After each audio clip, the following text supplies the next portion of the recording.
Hello दोस्तों, स्वागत है आप सभी का। जैसे कि हम लोग चर्चा कर रहे हैं कि गुरुदेव का जो गोचर है उसका भरणी नक्षत्र से होने वाला ये गोचर सभी लग्नों पर और चंद्र राशियों पर कैसा प्रभाव करता नजर आ रहा है। इसी श्रृंखला में आज हम बात करेंगे मकर लगन की। यदि आपका कैप्रिकॉन एसेंडेंट है या चंद्र राशि मून साइन भी कैप्रिकॉन या मकर है तो आपके लिए ये वीडियो कारगर साबित हो सकता है।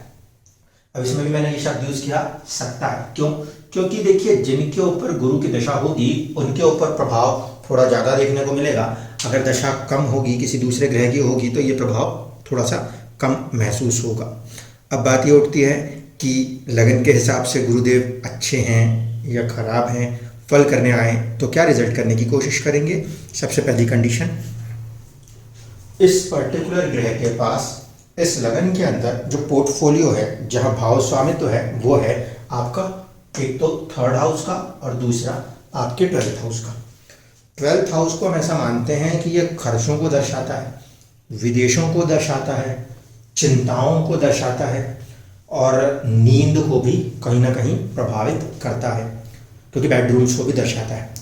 अब गुरुदेव 12वें के स्वामी, ठीक है, एक नेचुरल शुभ ग्रह 12वें का स्वामी होकर उतना ज़्यादा कठोर परेशानियां 12वें खर्चे जैसी चीज़ें नहीं देगा, इसको हम ऐसा समझ सकते हैं। दूसरी तरफ अगर हम देखें तो अगर 12वें के स्वामी को देखते हैं तो वो अपने आप में न्यूट्रल पड़ जाता है। 12वें का स्वामी दूसरी राशि कहाँ पड़ी उसको ध्यान देता है। इस लिहाज से गुरुदेव जो हैं वो तीसरे भाव के स्वामी के फल करने के लिए आतुर उठेंगे। होगा क्या इससे? जीवन के अंदर कम्युनिकेशन वाली चीज़ों को लेकर थोड़ा सा इनिशियल स्ट्रगल महसूस कर सकते हैं। दूसरी तरफ कहीं ना कहीं हम ये कह सकते हैं कि यदि गुरु अपनी दशा प्रभाव को दिखा रहे हैं तो जीवन के अंदर थोड़ा सा ना साहस, पराक्रम, करेज, इन चीज़ों की अधिकता बढ़ती नजर आएगी। परिस्थितियां चुनौतियां पैदा करती नजर आती हैं। कम्युनिकेशंस जो होते हैं वो वाली चीज़ें काफ़ी हद तक देखने को मिलती हैं तीसरे भाव से। तो अगर गुरु की महादशा, अंतर्दशा, प्रत्यंतर दशाओं की बात करें तो महादशा या अंतर्दशा में कोई आपके कागजी काम, कहीं कहीं पे आपको साहस, पराक्रम दिखाना पड़ रहा हो, किसी बात की चिंताएं, खर्चे, ये चीज़ें देखने को मिलती हैं। अब बात करें कि इस प्रभाव के साथ एक अति शुभ ग्रह गुरु वो गोचर कर रहे हैं और गोचर करते करते मकर लगन के जातक जातिकाओं के लिए उन्होंने अपने आप को चौथे भाव में बिठा दिया। चौथा भाव जो है वो गुरु के लिहाज से देखा जाए तो उनके पास 50% का एक प्रकार से दिग्बल हासिल है, दिशा बल हासिल है। क्यों? क्योंकि गुरु को यहाँ लगन में पूरा दिग्बल मिलता है, यहाँ पे आधा हो जाता है। तो इसका मतलब है कि चीज़ें जो हैं गुरु के लिहाज से वो तो 50% है। अब ये क्या अच्छा या बुरा? देखिए, चिंताएं देने की ताकत थी उसके पास, बेफिजूल की साहस पराक्रम लगाने वाली जो बातें थी उसमें दिशा बल का फैक्टर सपोर्ट करता है, तो आपके 50% तक प्रॉब्लम्स रिड्यूस हो जाएंगे। पॉजिटिव सेंस में लेके चलिए। दूसरा, गुरुदेव यहाँ बैठे हैं तो वो भले ही उस लगन के लिए चुनौतीपूर्ण क्यों ना हो, लेकिन नैसर्गिक रूप से शुभ ग्रह होते हैं। ऐसी स्थिति में उनकी जो दृष्टि है वो किस तरफ है? दसम भाव की तरफ है।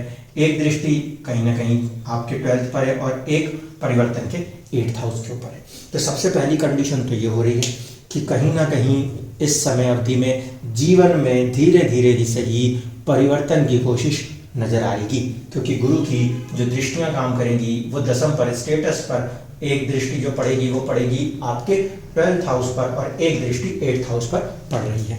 तो लाइफ के अंदर जिन लोगों की गुरु की दशाएं चल रही हैं उनमें कहीं ना कहीं बदलाव आ रहे हैं। हाँ, बदलाव जो होंगे वो शुरुआत में थोड़े से परेशानियां, चुनौतियां महसूस करा सकते हैं, बार बार आपसे आपका करेज मांग सकते हैं, लेकिन फिर भी वो आपको एक बेहतरी की तरफ ले जाने की कोशिश करेंगे।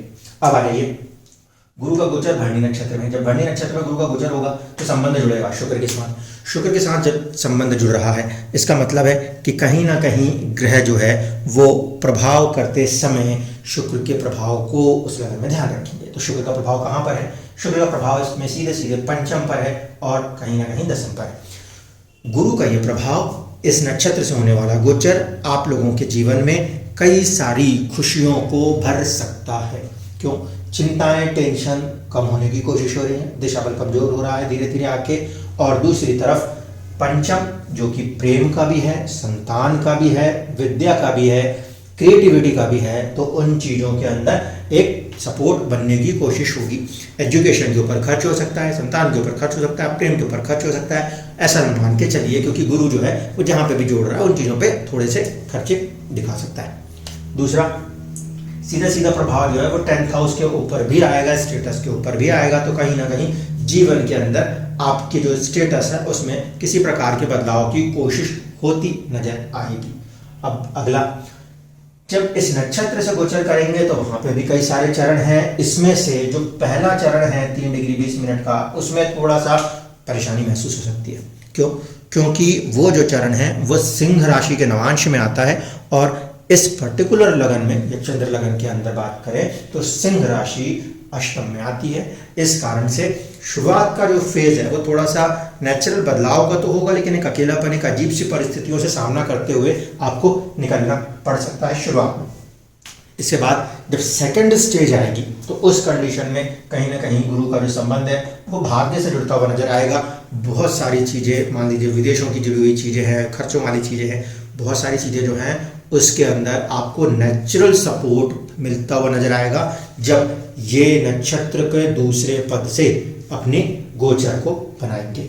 यही सिचुएशन जब तीसरे पद पर आएगी तो उस कंडीशन में गुरुदेव का प्रभाव दशम भाव पर सीधा सीधा होने लगेगा।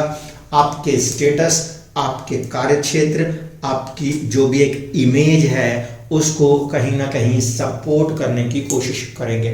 ध्यान रखिएगा, लगन कुंडली में गुरु नीच राशि अवस्था में या ऐसी पीड़ित अवस्था में हुए तो दशाओं में फिर परेशानियां बढ़ जाती हैं। इसको बिल्कुल क्लियर रखिएगा। यदि गुरु किसी जन्म कुंडली में पीड़ित अवस्था में है उस समय उसकी दशाओं में प्रॉब्लम्स आ सकती हैं, वरना इस समय अवधि के अंदर वो जो बुरा भी करना चाहते हैं उसको भी काफी हद तक न्यूट्रलाइज करके रखेंगे कि बहुत ज्यादा बुरा ना हो जाए। गोचर इस मामले में इंपॉर्टेंट हो जाता है। तो 10th हाउस के ऊपर पड़ने वाला जो इफेक्ट है वो आप लोगों के जीवन के अंदर स्टेटस में एक तरीके के प्रभाव को लाने की कोशिश करेगा, जो एक तरह से पॉजिटिव सेंस में लिया जा सकता है। इसके बाद जब अगला गोचर प्रभाव होगा तो वो अगला गोचर प्रभाव कहीं ना कहीं लाभ भाव से जुड़ता नजर आएगा, क्योंकि जो नवांश आ रहा है 8 नंबर का आ रहा है। गुरु का मंगल के नवांश में आना फ्रेंडली है। फ्रेंडली होने के कारण उस जगह पर वो थोड़े से लाभ को प्रभावित करते हुए नजर आ सकते हैं। शब्द यूज कर रहा हूं प्रभावित करते हुए, रीजन वही है, स्वामी आखिरकार वो तीसरे और 12वें के हैं। नैसर्गिक शुभ ग्रह होने के कारण जहां कहीं से भी गोचर करेंगे उसकी शुभता की कोशिश करेंगे, लेकिन अपने भाव प्रभाव के प्रभाव को पूरी तरीके से भूल नहीं सकते। इसलिए जो अर्निंग्स होगी, बड़े भाई बहनों से चीजें जुड़ी हुई होंगी, उसमें बेहतरी तो होगी, लेकिन स्वभाव के कारण, भाव स्वभाव के कारण थोड़ी सी संघर्ष की स्थिति महसूस हो सकती है। ओवरऑल कंटेक्स्ट में बात करें तो क्या अच्छा या क्या बुरा। देखिए, शुरुआत वाला जो फेज है, अगर इसमें देखें ये अष्टम से होता हुआ प्रभाव दिखा रहा है तो हम इसको थोड़ा न्यूट्रल मान के चल सकते हैं, लेकिन फिर भी वो कहीं ना कहीं एक अलग लेवल ऑफ लोनलीनेस में चैलेंजेस दिखा रहा है। जब वो भाग्य की तरफ जाएगा तो कहीं ना कहीं भाग्य में खर्चे बढ़ते नजर आएंगे, लेकिन कुछ जगहों पर जो आप करना चाहते हो वो करने के मौके आपको मिल जाएंगे नेचुरली, क्योंकि किस्मत के ऊपर गुरुदेव की एक अलग ही कृपा काम करने की कोशिश करेगी। इसके बाद दशम भाव पे दृष्टि भी है और प्रभाव भी आएगा, तो कहीं ना कहीं इस समय 10 नंबर के लगन वाले जो जातक जातिकाएं हैं उनका कुछ बेहतर समय आने वाले कुछ 1-1.5 महीने के अंदर देखने को मिल सकता है। और फिर फाइनली अगर हम देख रहे हैं तो जो गोचर प्रभाव है वो लाभ भाव से होता हुआ जाएगा, जिसके कारण से उन्हें कहीं ना कहीं लाभ होता नजर आएगा। लाभ की मात्रा वो कम या ज़्यादा हो सकती है, लाभ को लेकर थोड़ी चिंताएं शुरुआत में हो सकती है, लेकिन एंड ऑफ द डे वो आपको कहीं ना कहीं एक पॉजिटिव सपोर्ट करके गेंस देने की कोशिश करेगा। तो ओवरऑल कंटेक्स्ट में अगर हम बात करते हैं मकर लगन के जातक जातिकाओं के लिए, तो ये जो गोचर प्रभाव है वो उनके लिए 70% तक हम पॉजिटिव सेंस में कह सकते हैं। किस कंडीशन को लेकर? इन 3 भाव को लेकर। यहाँ का थोड़ा सा हिस्सा प्रॉब्लम है, और इसके अलावा क्योंकि ग्रह खर्चे करवाने की ताकत रखता है, थोड़ा सा करेज टेस्ट करने की ताकत रखता है, तो उतनी परेशानी तो वो अपने साथ कैरी करके चलेंगे। तो इस कंटेक्स्ट को हमें ध्यान में रखते हुए देखना है। ओवरऑल कंडीशंस में अगर दशाएं गुरु के सपोर्ट में चल रही हैं, अंतरदशा प्रत्यंतर दशाओं को जरूर ध्यान रखिएगा।